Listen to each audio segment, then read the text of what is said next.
Hey, Pretty Girl Club. I just wanted to say thank you so much for all of the new subscribers. But one thing I also want to talk about is how a lot of people actually seek out the exotical space because they're looking for validation.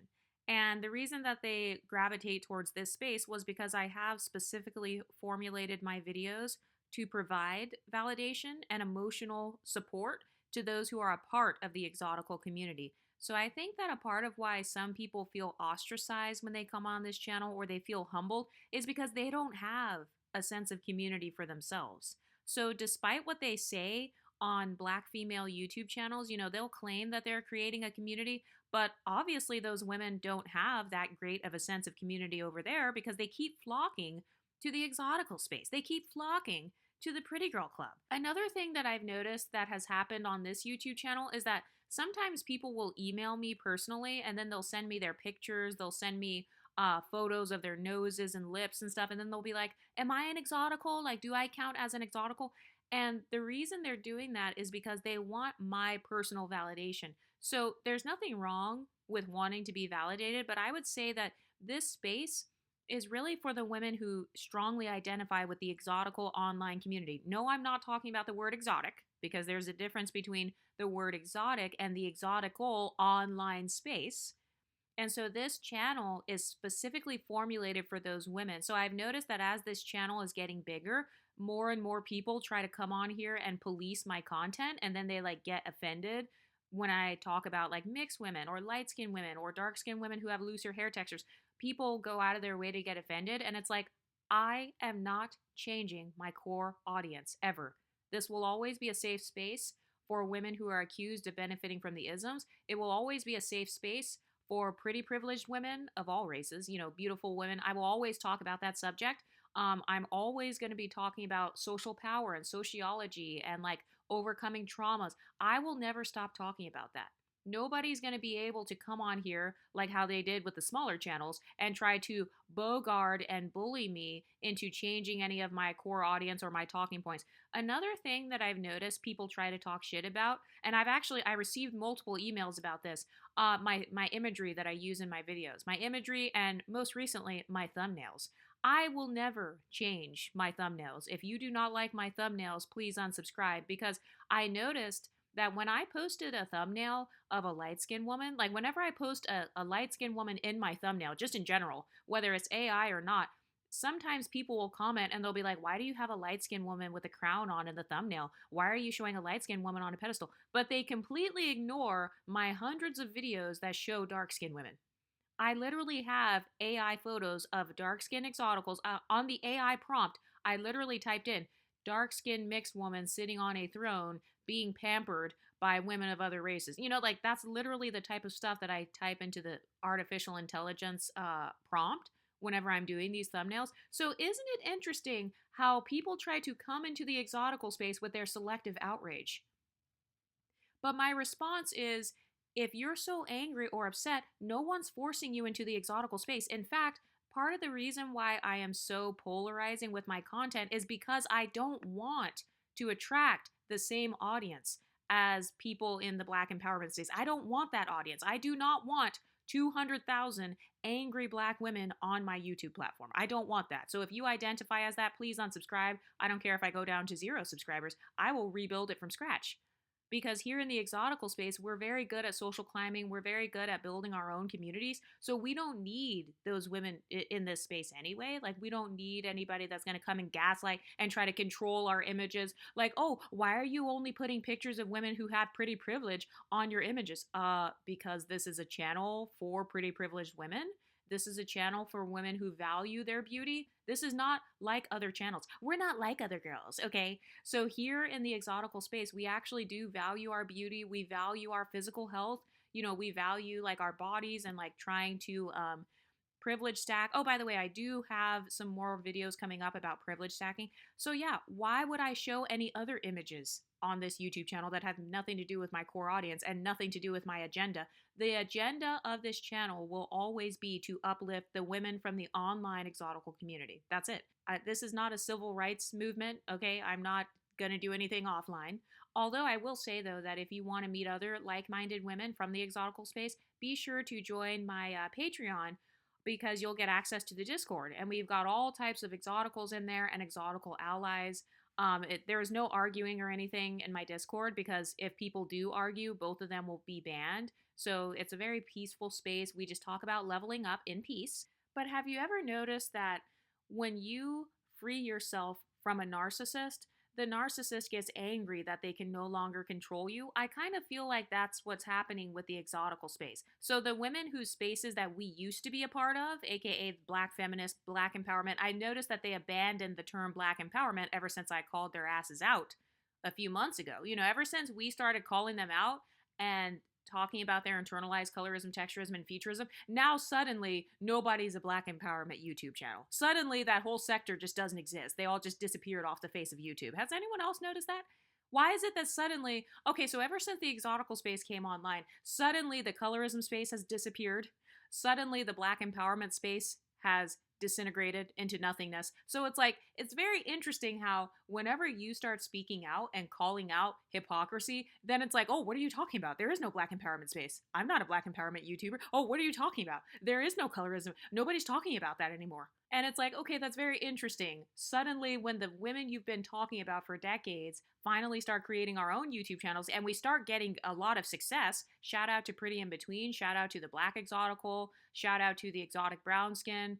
Those are a few of the channels that are really booming, as well as this channel. And I mean, I know there are other channels. Shout out to the Exotical Tax Collector as well. So now that suddenly you've got this group of exotical channels who are passing 1,000 subscribers, passing 5,000 subscribers, passing 10,000 subscribers, now suddenly all these other channels are like, what are you talking about? There is no black empowerment space. Nobody's been talking about color. We don't care who black men date. We've divested. And then now we've got women saying that the divestment movement is like no longer a thing. Like, what are you talking about divestment YouTube channels? That's not a thing. Like, we don't even talk about that. We've moved past that. We're just focusing on leveling up in general. We're just opening up our options.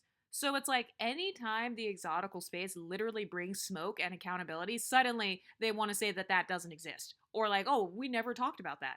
And then they want to go back and hide their YouTube videos, kind of like in the case of Chrissy, where she went back and hid dozens of YouTube videos because she's too afraid of releasing those videos. And she'll never release them, of course, because she's too scared.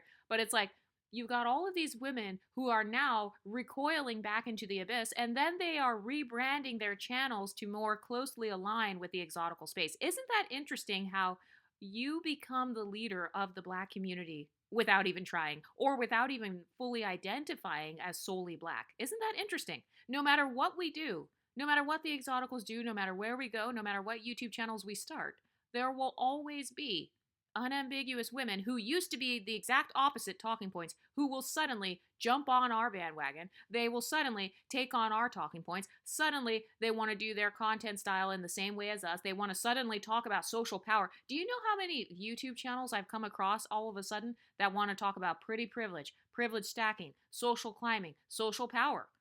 The power that comes from beauty. They want to suddenly talk about the psychology behind beauty and the way that it affects how you're perceived in society. The exotical space literally was the first space to ever talk about that. Okay? But don't worry, because next month is exotical tax collection season, baby. You guys know that tax season, usually it's what, January through April? That's when people start getting their taxes in order. Okay, so here on the Exoticals United YouTube channel, we will be discussing those things. So if you guys see any YouTube channels who were formerly divestment or something that was completely opposite, and now suddenly they want to change their talking points to match the exotical space without giving the exoticals credit, please either comment down below and talk about those channels, or you can feel free to email me their links to exoticalsunited@gmail.com, and we will be discussing, dissecting, and psychoanalyzing every single one of those YouTube channels. I can turn it into a series if you guys want me to, but I think that the exoticals, as usual, we are the trendsetters. As usual, the exoticals will be placed on a pedestal, whether we like it or not, and no matter where you go, you're always going to have people following your lead. I mean, if anything, this is psychological proof that the exotical space, that we are the trendsetters here in these YouTube streets. We are the trendsetters. We are the ones leading the charge. We are the ones who've got people secretly watching our channels, even if they don't subscribe. And that's okay, because, ultimately I care about watch time and views because that's what pays my bills. That's what keeps this business up and running. So it's not so much about the subscriber part, But a lot of people are secretly watching our channels, even the smaller exotical channels. People are secretly watching and they're trying to rebrand the black empowerment space or kind of the black feminism or black level up space. The exotical space is essentially one of the up and coming leaders in the quote unquote black femininity or black level up space, just in general. And I know this just by looking at my analytics. I know this by what channels I pop up next to. So, my question for the Pretty Girl Club is, how does it feel to be the queen yet again? How does it feel to be the princess? How does it feel to be royalty? What do you want to see from the exotical space next? Where do you think we should take this social power that we have on YouTube? Because I do want this channel to be kind of like a think tank. I mean, we already are that. The exotical space is really just a think tank of a whole bunch of different content creators, and all of us talk about our experiences. We kind of bounce off of each other's content. But what do you ladies think about these trends and patterns where no matter where we go, no matter what we do, there are always other women of other groups and phenotypes watching us, even if they're hate watching?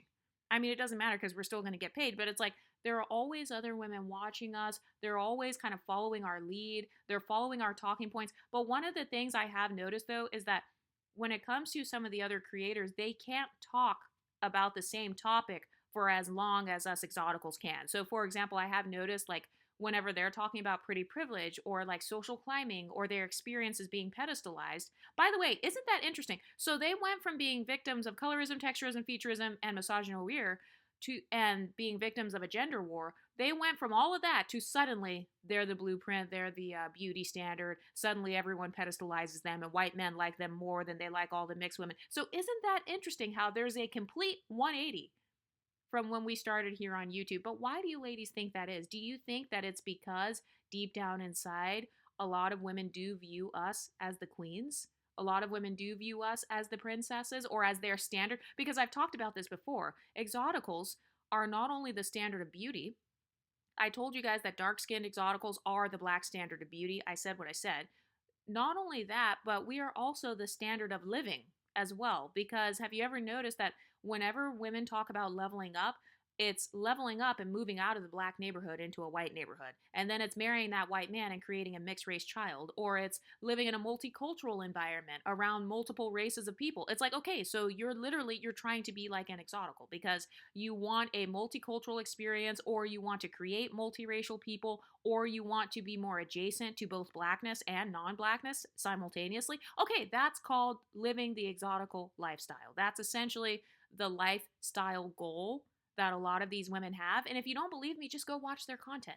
Go look at who they talk about as examples of femininity. Even when they do these social commentaries where they review movies from the 90s, like they will review black movies from the 90s and stuff, and then they'll say like so and so, Christina Milian or whoever, these women were like the epitome of femininity, or these women, these are all of their positive qualities. But they don't realize that all of those 90s black movies, majority of those women were exoticals. Okay, so if you're not sure what an exotical is, the short way that I can say it is basically you either are mixed race or you look like you are mixed race. And looking mixed is really just somebody who benefits from at least one ism. So you're either benefiting from colorism, texturism, or featureism. But isn't it interesting how on a lot of the femininity channels, a lot of the channels where they're analyzing movies and stuff, all of the women that they're analyzing and looking up to, these are women who benefit from isms. I don't see them analyzing the Whoopi Goldberg movies. I don't see them analyzing those women. I don't see them analyzing Gabby Sidibe. She did a phenomenal job acting in that movie. I don't see them talking about how more women should be like Gabby Sidibe and have that level of resilience that she had when she was in the movie Precious. I don't see women talking about that or aspiring to that in the black community. But what do you see them doing? You see them examining all of these 90s TV shows and films that feature all of these mixed race women, light skinned women. We saw them celebrating when Coco Jones got cast as Hillary. Why? It's because they love the light skinned bougie girl stereotype. They love that pretty girl bougie stereotype. I also talked about this with the sororities and stuff. A lot of unambiguous women are flocking to try to join Alpha Kappa Alpha sorority in particular because they want to be associated with those positive stereotypes, even though they try to pretend like those are negative stereotypes, like being seen as conceited or thinking you're all that, or you just want to flip your hair in people's faces. Deep down inside, a lot of women actually want to meet those stereotypes themselves, which is why they seek out these organizations. That's why they are going out of their way to study women from these 90s movies who benefit from isms. They're going out of their way to study the psychology of those women so they can figure out, what is it about this particular actress that made her special? What is it about her that made her so feminine? And how can I latch on and take on those qualities for myself? And by the way, there's actually nothing wrong with having role models. There's nothing wrong with thinking exoticals are beautiful or, wanting to look that way. That's fine. I actually don't have a problem with that. The only area where I have a problem is when you want to invalidate our experiences, when you invalidate our identities, and then you want to invalidate our pedestal. Why can't two things be true at the same time? Why can't unambiguous women have their own pedestal and then other women have our own pedestals as well? Why can't two things be true? So that's my only problem that I have with some of these women. But what do you ladies think? Is there anything in particular that you want me to speak on when it comes to, people kind of looking at exoticals as the standard of living? Because, like I said, we are not just the standard of beauty, we are the standard of living for some of these women. And like I said, that's actually okay. But all you have to do is give us our credit. Just give us the exotical tax. Stop trying to pretend like our YouTube channels don't exist. Stop trying to pretend like you're not secretly watching and fiending over exotical content. Do you know how many views this channel gets? I was able to quit my accounting job and go full time on YouTube at only 6,000 subscribers. And it was not because of my subscriber number. It was because of the dollar amounts that I saw on my YouTube, Patreon, my course, and stuff like that. So that is why I was able to transition into doing this at such a small subscriber count. It's because a lot of people from the Black community, they're secretly watching us. Whether they're hate watching or not doesn't matter, because we're still going up in the algorithm. With every click, with every view, with every second of watch time, that's causing us to continually grow. But what do you ladies think? Let me know in the comment section, and I'll talk to you next time. Stay pretty, ladies.